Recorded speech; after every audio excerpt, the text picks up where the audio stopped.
Bueno, hola jóvenes, saludos. Vamos a continuar con el material. Hoy lo que pienso hacer son algunos problemas de lo que vimos la clase pasada, sin entrar todavía en el delta S, que ya lo habíamos por ahí mencionado, ¿verdad? El cambio de entropía. Entonces, la próxima semana vamos a continuar con el cambio de entropía, estudiando eso y haciendo problemas. Y hoy lo que voy a hacer es que vamos a hacer problemas de lo primero que vimos, que fue lo de la eficiencia, ¿verdad? Los ciclos, como para dejar eso ya, digamos que listo, ¿verdad? Bueno, aquí tengo unos problemas, preparé unos problemas para hacer aquí. Voy a leer el primero. El problema dice así, dice, en cada ciclo, un motor de 2500 watts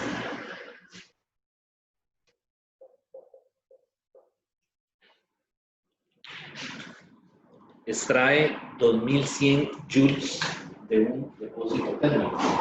Dice que los extrae. Entonces quiere decir que esto es el QH, ¿verdad? Y esta es la potencia. Dice cada ciclo un motor de 2500 watts extrae 2100 joules de un depósito térmico que está a 90 grados Celsius. Y expulsa, dice, y expulsa 1500 joules a un depósito térmico a 20 grados Celsius. Ok, entonces de los datos que me están diciendo ahí es que esos 1500 a usted. Ok, y entonces esto lo hace en un depósito que está a 90 grados Celsius, pero esto a 20 grados Celsius, o sea, la temperatura. Entonces, la primera pregunta dice, ¿cuál es el trabajo hecho para cada ciclo? ¿Cuál es el trabajo hecho para cada ciclo? El W. ¿Verdad? Entonces, ven que el W lo podemos calcular de las ecuaciones que vimos como QH menos QC, ¿verdad? Y ya los tengo. Entonces, en este caso, son 2100 menos 1500. Entonces, ven que aquí, cuidado, aquí hay que ponerle menos, ¿verdad? Porque si no, cometíamos un error. Es decir, solamente le está diciendo que expulsa 2500, ¿verdad? Y pues se trabaja así, ¿verdad? De hecho, el libro no utiliza la notación de valor absoluto, ¿verdad? Sino que lo pone sin los valores absolutos. Solamente que a veces sí es necesario, ¿verdad? Porque, por ejemplo, en los ciclos tenemos que ver en qué proceso se absorbe o en cuál proceso se extrae o sale calor del ciclo, ¿verdad? Bueno, entonces aquí, haciendo esa operación, eso me da 600 joules. Ese es el trabajo. Okay. Son 2500 watts, ¿igual a qué? Es que no veo la letra. Igual a P. Ah, ok. La P de potencia. Vea, aprovecho ahora que usted me está preguntando algo. Usted me mandó un correo ayer, ¿verdad? Sí.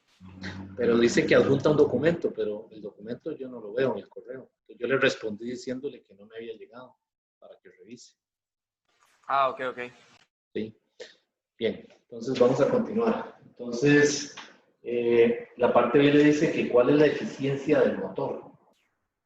La eficiencia del motor. ¿Cómo calculamos la eficiencia? ¿Cómo se calcula? Pues la eficiencia, recuerden que es W, valor absoluto de W, entre valor absoluto de QH. ¿Ok? Y el W, ya lo tengo, son 600.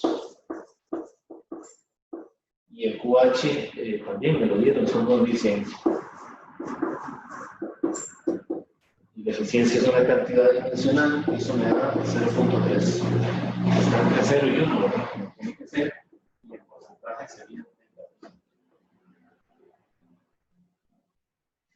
Y la parte C del problema le dice que cuánto tiempo le toma a cada ciclo. O sea, cuánto tiempo tarda cada ciclo en hacerse.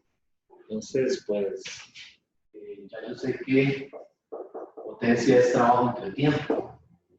Entonces, el delta T es trabajo entre P. Entonces, el trabajo son los 600 joules dividido entre la potencia, que son los 2500. Estos son joules sobre segundo. Serán los joules. Y hago esa división y me dan 0.24 segundos. Entonces, ese es el tiempo que tarda en hacerse cada ciclo. Estamos pensando en un motor, ¿verdad? Un motor que está efectuando esos 4 procesos, ¿verdad? El encendido, ¿verdad? La expansión, la compresión, etcétera, ¿verdad? Bueno, ese problema es muy sencillo, ¿verdad? Vamos a hacer otro. ¿Puede ser una pregunta, una duda? Claro, sí.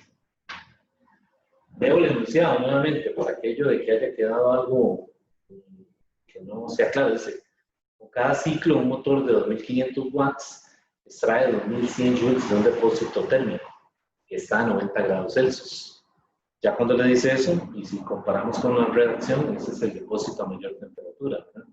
Y dice, y expulsa 1500 joules a un depósito térmico a 20 grados Celsius. Vean que ahí las temperaturas no se usaron para nada, ¿verdad? Salvo que le digan que calcule la eficiencia de Carnot, ¿verdad? Que sería una opción, ¿verdad? En este mismo problema le pueden decir que haya la eficiencia de Carnot. Entonces, ¿qué se haría? Recuerden que una parte de, si le dicen la eficiencia de Carnot, es utilizar aquí la fórmula de 1 menos Tc sobre pH. La eficiencia sería 1 menos la temperatura, el Tc de la temperatura del depósito a menor temperatura, ¿verdad? Entonces aquí sí hay que sumarle al 20, hay que sumarle 273.15. Y abajo serían 90 más 273.15. Okay. Vamos a ver con todo eso, el paso, para practicarlo. Serían 2,93 dividido entre 90 más 273.15. ¿Sí? Y eso le resto 1 por 100. A mí me da 19.2. Ok. Bueno, aquí lo que estoy viendo es que no coincide, es decir, está por debajo del 30, ¿verdad? Ya habíamos dicho que la eficiencia de la máquina de Carnot es la más eficiente, ¿verdad? Entonces, o sea, a mí me da aquí 19.2, no sé si lo estoy haciendo bien. Pero entonces no está de acuerdo con lo que dice la teoría, ¿verdad? Que tiene que ser esta eficiencia, tiene que ser... No, mentira.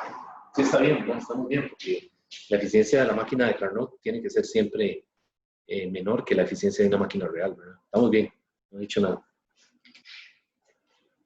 Bueno, vamos a seguir, si no hay ninguna pregunta. ¿Está bien? Ok.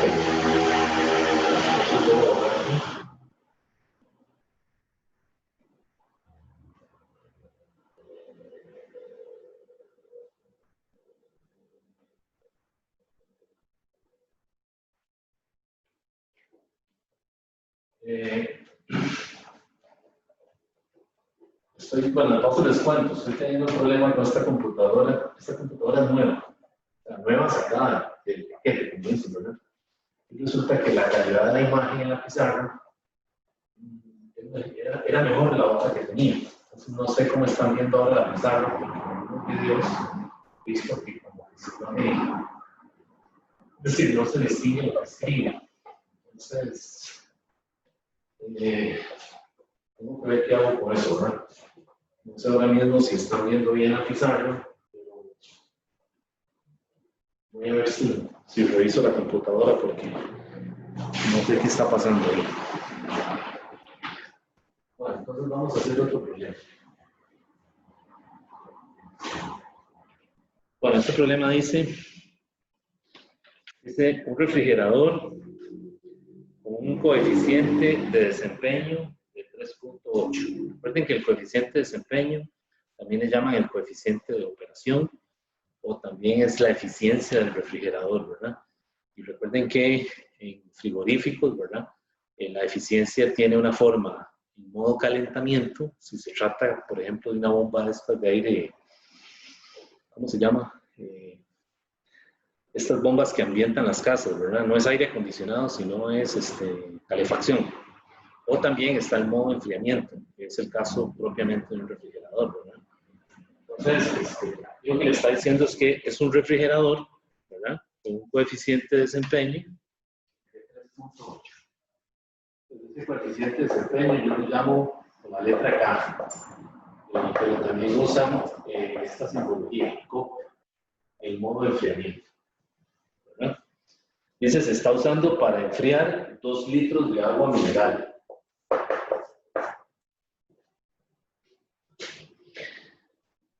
De una temperatura ambiente de 25 grados Celsius, a la que está el agua, ¿verdad? La botella, hasta llevarla a 4 grados Celsius. Más o menos es la temperatura a la que están esas botellas, ¿verdad? En los refrigeradores. Entonces, o sea, está a 25, se coloca en el refrigerador y se lleva, que se supone que ya está a 4, ¿verdad? O sea, todo el interior del refrigerador está a 4 grados Celsius y se coloca la botella ahí adentro, ¿verdad? Entonces dice, si el refrigerador tiene un motor cuya potencia es 480 watts, la pregunta que le hacen es, ¿cuánto tiempo le llevará o le tomará al agua llegar a los 4 grados Celsius? Es decir, ¿cuánto tiempo tiene uno que tener la botellita esa en la nevera para que lleve esa agua que estaba a temperatura ambiente hasta 4 grados Celsius?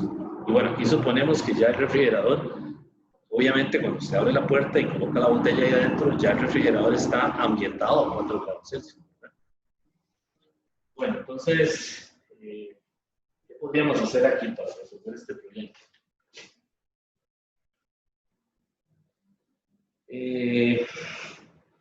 Bueno, en este caso, vean que los refrigeradores, recuerden que operan al revés de un motor, ¿verdad? Entonces, el esquema del refrigerador, básicamente, es el depósito, ¿verdad? Y entonces ahora la dirección en la que ocurre la transferencia de trabajo y de calor, digamos, si yo lo hago así, entonces yo pondría la botella aquí.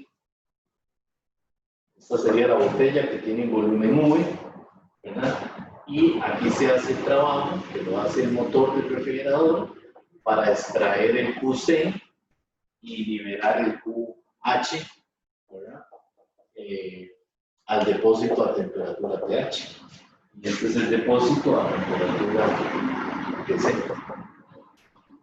Bueno, entonces yo tengo que llevar esa botella de 25 a 4 grados Celsius.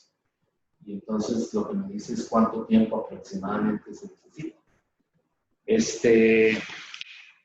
No pueden ser horas, ¿verdad? Es decir, tiene que ser un tiempo relativamente corto, ¿verdad? Que tiene que estar en el orden de minutos y por supuesto es mucho menos que media hora.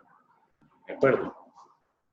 Bueno, entonces, ¿qué puedo hacer yo aquí para resolver el problema? Bueno, aquí lo que yo, primero que todo, me están diciendo que es el modo de enfriamiento, ¿verdad? Entonces yo digo que la K es el QC, valor absoluto entre W. ¿Ok? Modo de enfriamiento. Ok, y por otro lado, yo sé que la potencia es el trabajo entre delta T. Y entonces lo que hago es que despego el trabajo de aquí.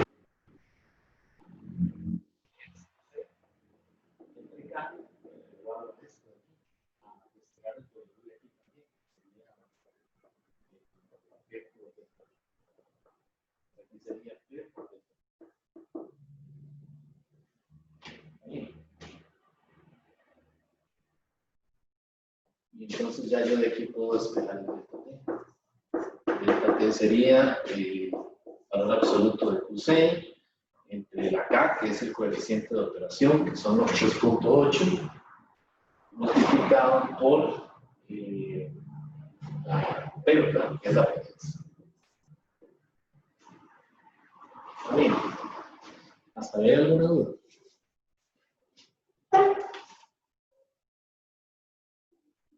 Ok, ahora la pregunta aquí es, ¿cuál es ese calor? ¿Verdad? ¿Cómo hago para calcular ese calor? Vean que esa transferencia, ese calor cedido, se debe a una diferencia de temperatura, ¿verdad? Desde el momento en que coloco la botella con el agua a 25 grados Celsius hasta que esa botella alcanza la temperatura de 4. Entonces realmente hay una transferencia de energía térmica debido a una diferencia de temperatura. No hay un cambio de fase porque el agua no se congela en ningún momento.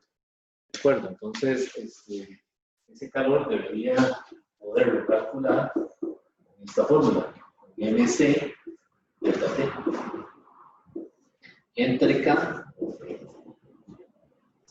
Únicamente que si yo quito el valor absoluto aquí, vean que es calor cedido, tengo que poner menos aquí. Entonces eso sería menos M, C, por la temperatura final menos la inicial, ¿verdad? Sería TF menos T inicial, siempre lo hemos calculado. Y K,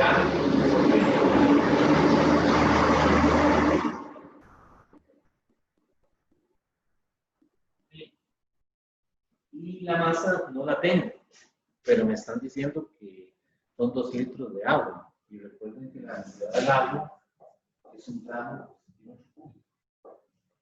¿verdad? Que eso yo lo puedo pasar, pues sería lo mismo que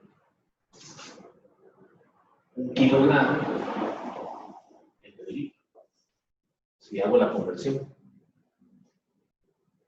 Y entonces ahora el delta T, ¿qué sería el delta T? Sería la masa. Y la masa sería la densidad del agua por el volumen, por el C de quién, del agua. O la temperatura, que ahora le doy vuelta y me queda, meto el menos y me queda TH menos TC entre P con K. Ya aquí metí el menos, ¿no? Y entonces para que esto me dé algo consistente, ¿verdad? Porque no me puede dar un tiempo negativo. Y también hay que meterlo para interpretar qué es el calor cedido. Ok, y ya con eso ya le puedo meter los valores ahí, poner los valores numéricos. La densidad sería 1 kilogramo entre litro por el volumen, que son 2 litros, lo que tiene la botella, por el C del agua, que voy a usar 4190, por las temperaturas. Vean que esas temperaturas no hay que pasarlas a Kelvin, ¿verdad? Serían 25 menos 4 grados Celsius. Todo eso lo divido entre K por P, acá son 3.8 y la P son 480. Esos son watts. Y todo eso son unidades del sistema internacional. Aquí son joules entre kilogramo por Kelvin. Y todo eso se debe cancelar, las unidades correspondientes, ¿verdad? Y me tienen que quedar únicamente segundos. A mí me dan segundos, eso me da 1.6, no, perdón, 96.48 segundos. Y para ponerlo en minutos, para tener una idea, son 1.6 minutos. O sea, como, digamos que 2 minutos, ¿no? O quizás menos, porque ya el refrigerador está a 4 grados Celsius, ¿verdad? Es decir, cuando se mete la botella, el refrigerador no está apagado, que puede ser otro caso, ¿verdad? Es distinto. Aquí se supone que ya el refrigerador está ambientado en la temperatura. Entonces da más o menos 1.6 minutos, ¿verdad? Más o menos 2 minutos. Ahora, los refrigeradores domésticos, la potencia anda por debajo de 480. ¿Verdad? El refrigerador que tenemos en la casa anda con 320, dependiendo de la marca, ¿verdad? Entonces se supone que debe durar un poquito más, ¿verdad? Enfriando el agua. Bueno, ¿alguna pregunta de este problema?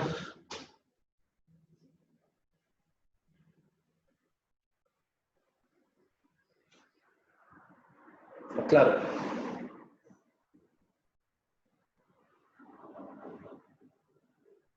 Ok. Bueno, entonces vamos a continuar.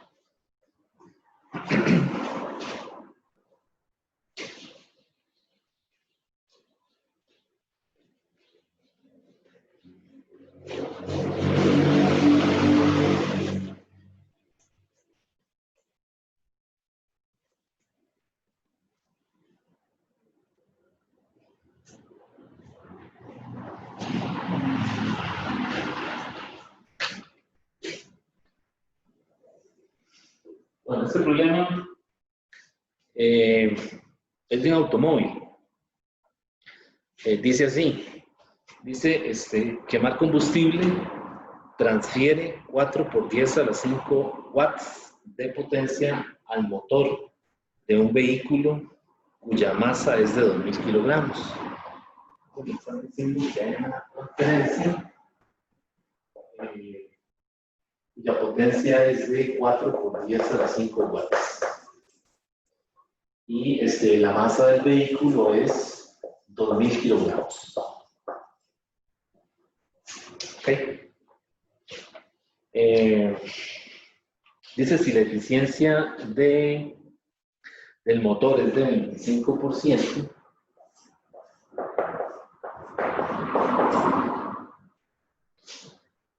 determine la rapidez máxima que el vehículo puede alcanzar 5 segundos después de partir del reposo. O sea, está diciendo que hay la velocidad final, ¿verdad? Cuando ha pasado un tiempo del igual a 5 segundos, suponiendo que parte de ese curso. O sea que la velocidad inicial vale ¿cuánto? 0. ¿Okay? Entonces vean que esa potencia que le están dando ahí, le están diciendo, el enunciado del problema le dice explícitamente que es de quemar combustible. ¿De acuerdo? Se debe a la transferencia de la energía del depósito a mayor temperatura. O sea que esa potencia debería ser no trabajo entre tiempo, sino QH entre tiempo, ¿verdad? Porque es la transferencia directa al utilizar el combustible, ¿verdad? De ahí se genera esa cantidad de energía que se transfiere a la máquina, ¿verdad? Entonces, esa potencia es el calor que absorbe la máquina entre el tiempo, ¿verdad? O sea, no está relacionado con el trabajo como tal. Si ven aquí el problema, hay dos interpretaciones para la potencia, ¿verdad? La que es debida a la transferencia como tal, el QH, y la que es debida al trabajo neto, o sea, al trabajo mecánico, el que hace la máquina como tal. ¿De acuerdo? Entonces, ahí le dicen que calcule la velocidad final, la velocidad que alcanza. Entonces, lo que tengo es un carrito, ¿verdad? Bueno, no es un carrito, es un carro de 2000 kilogramos, de masa M, que tiene una velocidad inicial igual a 0, en un tiempo igual a 0. Y pasan 5 segundos, da igual 5 segundos, y ahora le dice que calcule la velocidad final. ¿Ok? Entonces, pues aquí yo necesito relacionar, usar esta fórmula, ¿verdad? La eficiencia, porque me da la eficiencia, es trabajo que hace la máquina. Voy a poner aquí el subíndice entre el QH. Ok, entonces, ¿qué hago aquí? Pues como les decía, tengo que distinguir la potencia que está relacionada con el trabajo que efectúa la máquina, con la potencia que está relacionada con la transferencia del QH. Entonces, lo que hago es que divido esta ecuación entre delta T, arriba y abajo.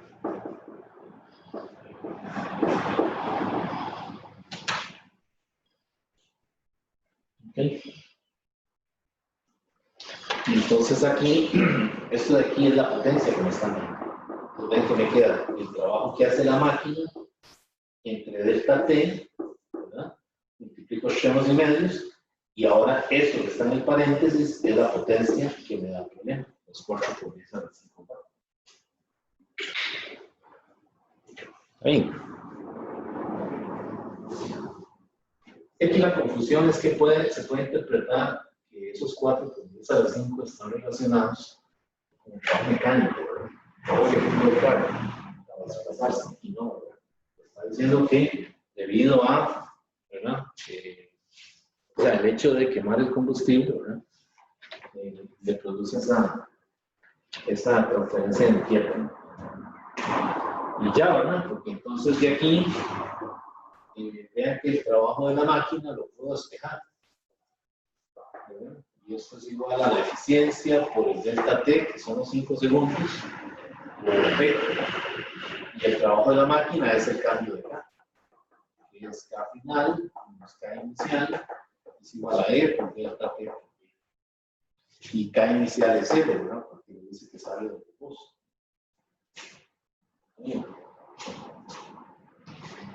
Y este K final es un medio de la masa por la velocidad final cuadrada, es igual a E por delta T por E. Y de ahí espero la velocidad final. La velocidad de la raíz de 2E delta T P entre la masa del carro. Y bueno, aquí en la raíz hay que sustituir. Ya que para la eficiencia voy a poner 25, ¿verdad? La eficiencia siempre se maneja con una cantidad adimensional entre 0 y 1, ¿verdad? Entonces aquí un error sería poner 25. La velocidad final es la raíz de 2 por punto 25 por 5 segundos por 4 por 10 a la 5 entre la masa del carro.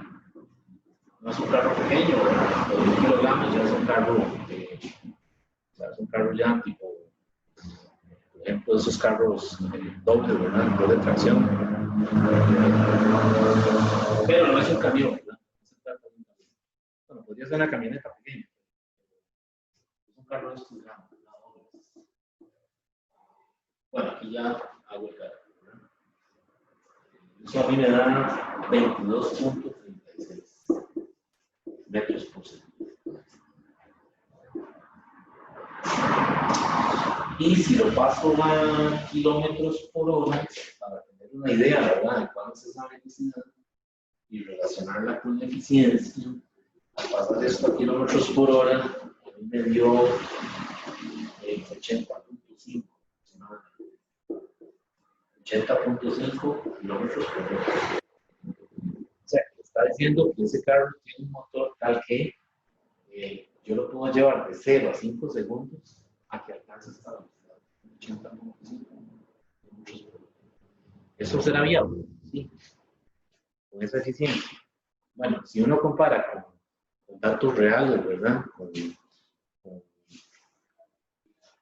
Es decir, con un carro, digamos, o sea, con lo que se conoce, ¿verdad? Los carros de ahora, por ejemplo, qué sé yo, un modelo nuevo, 2020, como por ejemplo un carro de estos que son muy caros, un BMW, por ejemplo el M4. Ese carro tiene una eficiencia de arriba del 25%, anda como el 27.2, 27.3, pero no baja de ahí. Bueno, ese carro alcanza una velocidad de 100 kilómetros por hora en aproximadamente 3.9 segundos. Entonces estamos bien, ¿verdad? Más o menos lo que obtuvimos aquí está bien, ¿verdad? Es decir, está dentro, el rango del valor de la velocidad, el orden de magnitud, perdón, está dentro de lo que se esperaría, ¿verdad? Para una situación real, ¿verdad? Ahora, hay carros que tienen eficiencias más bajas, pero eso ya depende de la máquina, ¿verdad? Del motor. Por ejemplo, un BMW tiene 460 caballos de fuerza, ¿verdad? Pero un coupé anda alrededor de 600 caballos de fuerza, ¿verdad? Entonces la eficiencia tiene que ser un poquito más baja, ¿verdad? Y el tiempo para alcanzar esa velocidad también más bajo, ¿verdad? Más bajo, por debajo de 5 segundos.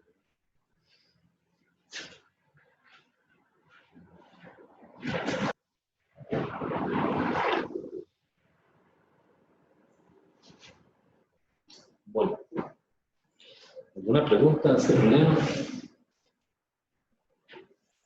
¿Está claro? Sí.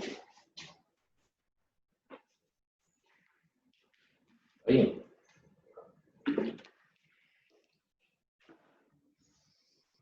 Bueno, entonces vamos a hacer otro.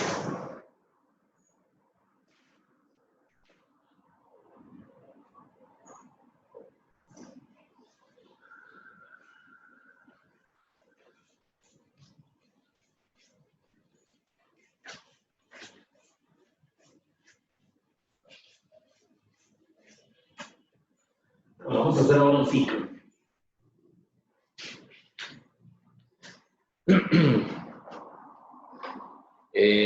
Este problema dice un ciclo de un motor térmico que se usa a menudo en la refrigeración es el ciclo de Brayton.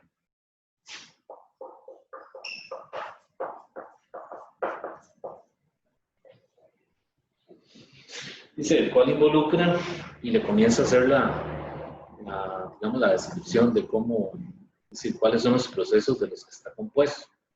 Dice que este ciclo involucra una compresión adiabática, seguida de una expansión isobárica, una expansión adiabática y finalmente una compresión isobárica.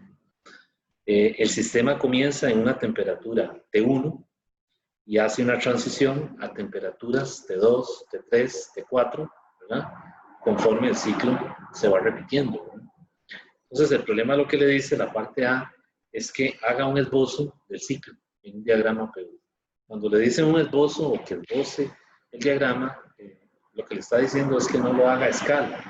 Es decir, simplemente es un dibujo, ¿verdad? A mano alzada, rotulando los ejes y los procesos de los que se compone ese ciclo, ¿verdad? Entonces, vamos a volver a leer la parte en donde está la descripción del ciclo para irlo haciendo.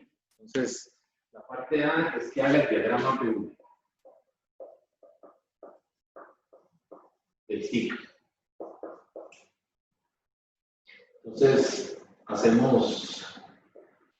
dibujamos los ejes, ¿verdad?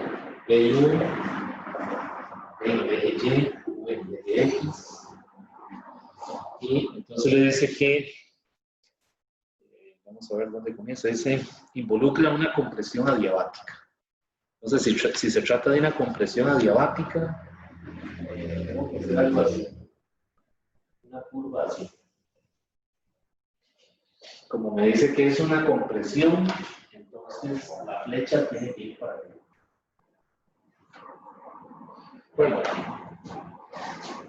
Bueno, luego dice, seguida de una expansión isobárica.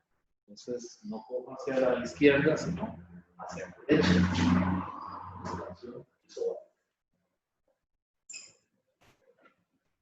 ¿Sí? Luego dice una expansión adiabática. O sea, que ahora con la misma recta tangente, ¿verdad? De esta adiabática, dibujo una similar aquí.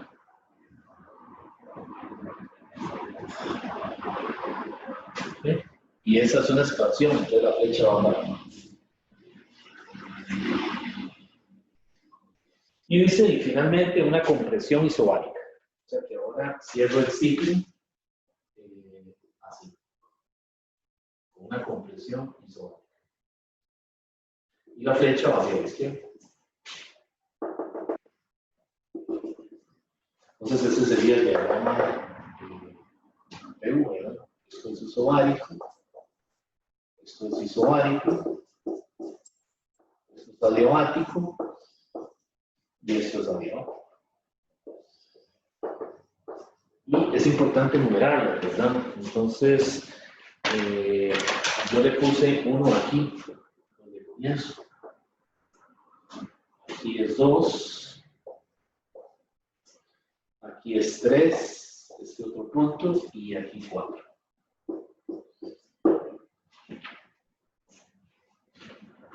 Entonces el punto 1 tiene temperaturas de 1, el punto 2, bueno, tiene presión 1, volumen 1, ¿verdad?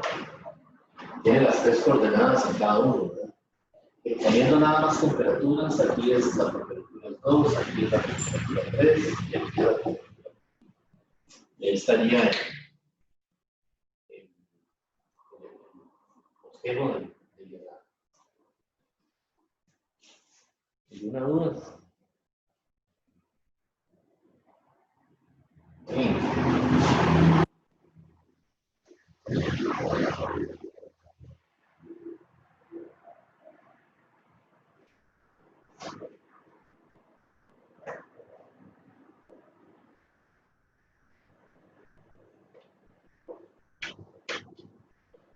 Bueno, entonces vamos a continuar.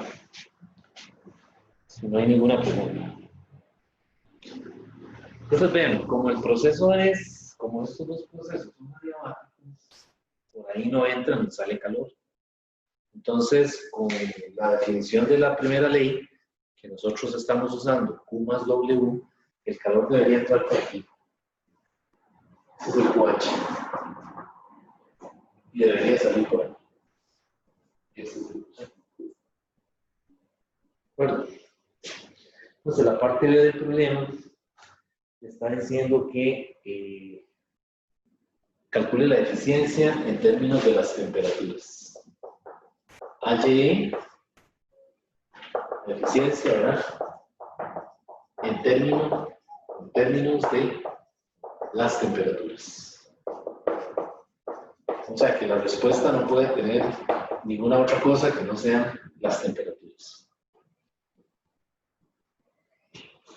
Entonces, ¿cómo hacemos esa parte? Bueno, aquí, vean que como estos procesos son adiabáticos, pues el calor de 1 a 2 es igual al calor de 3 a 4. Eso es este, porque ya dijimos que es un proceso adiabático. Pero el QH es el Q23.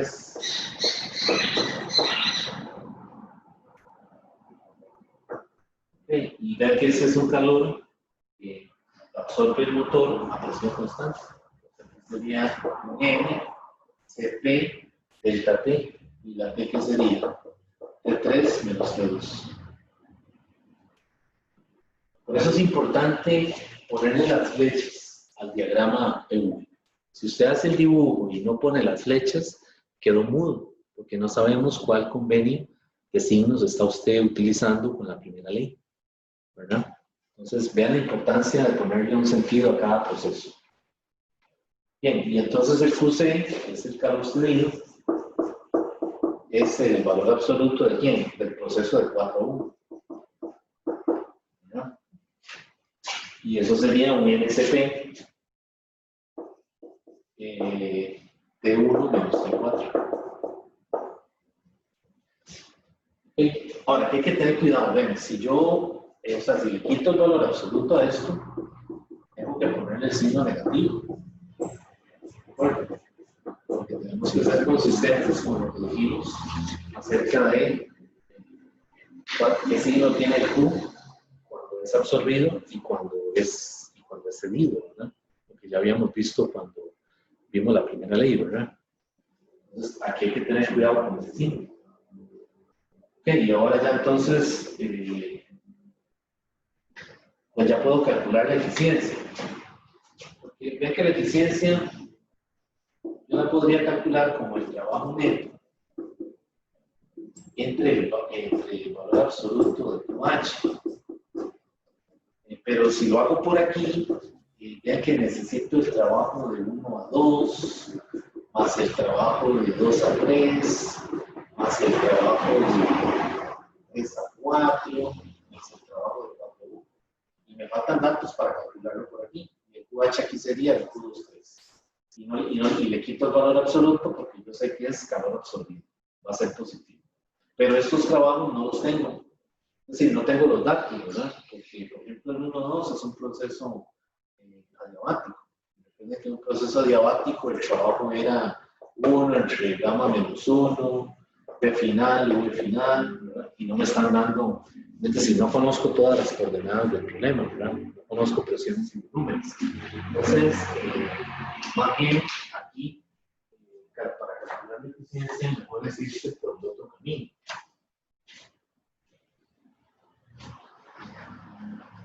Ahorrar el verano.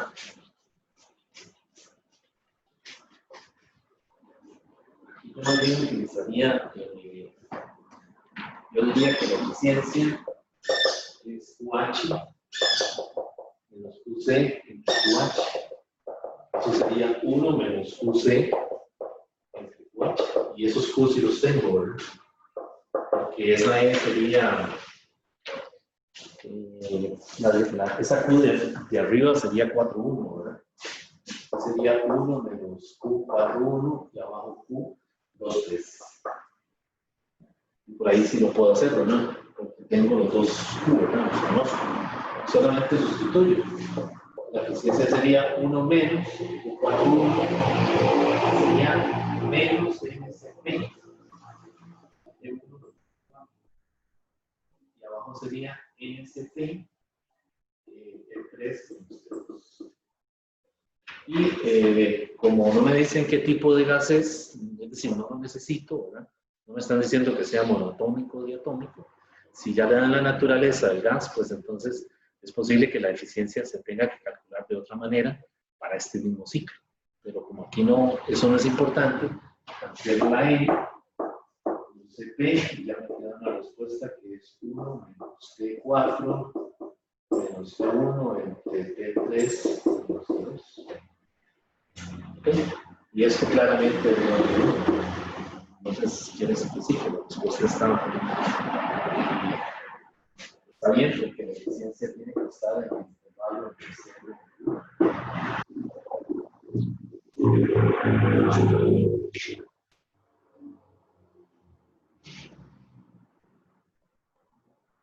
Bueno, ¿alguna pregunta del problema?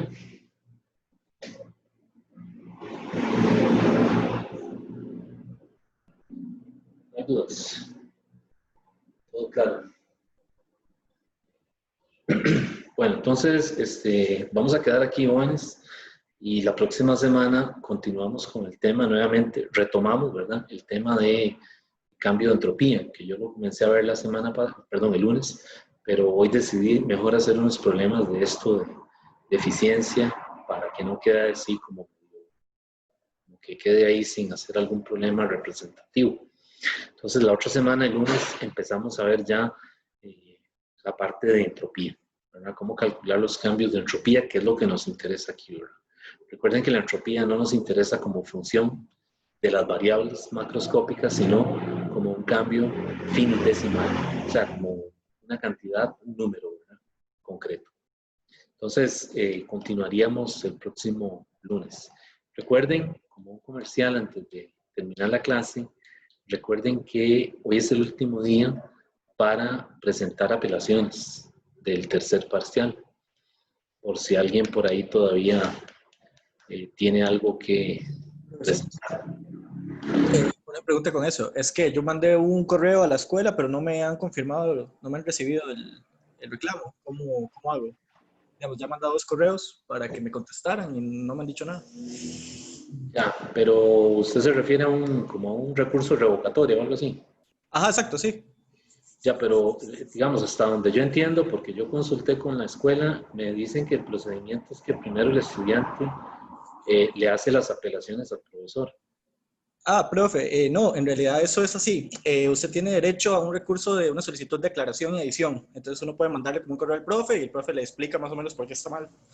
Pero ya en lo que se trata de la revocatoria es una carta dirigida a la escuela, bueno, dirigida al profesor, pero mandada a la secretaría de la escuela se la recibe y ahí inicia el proceso. Ya después de la respuesta del profesor, usted puede hacer la apelación, digamos.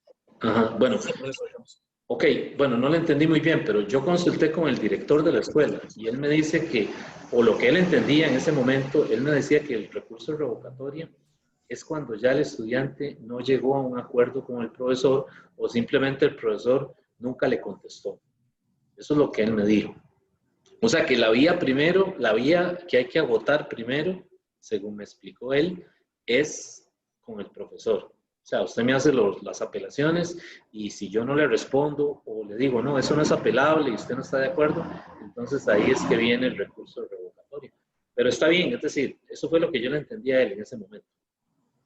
Sí, no, todo bien. Yo nada más digo lo que leí en el reglamento, pero sí, ¿qué hace uno cuando no le contestan? Pues no sé, sinceramente, qué se puede hacer ahí, ¿verdad? No sé si es que en la escuela en este momento no está la persona encargada ¿cómo se llama?, de esa labor, porque hay alguien hay una secretaria que es la que recibe eso. No sabría decirle, tendría usted que quizás llamar directamente y preguntar ahí a ver si alguien le contesta y le da asesoría acerca de eso. Perfecto. Muchas gracias, profesor. Bueno, jóvenes, entonces quedamos aquí y entonces nos veríamos el próximo lunes, si Dios quiere. Profe, una consulta. Dígame. Yo creo que yo le escribí ayer por la tarde, no sé si le llegó el correo.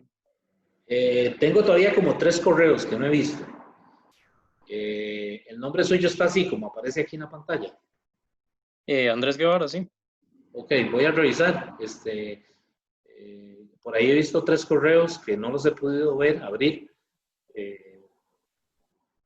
Pero igual, es decir, si usted ve, es decir, tiene que estar ahí. Usted me lo mandó al correo institucional. Sí, al correo que sale en la carta al estudiante. Ok, bueno, ahora reviso a ver entonces.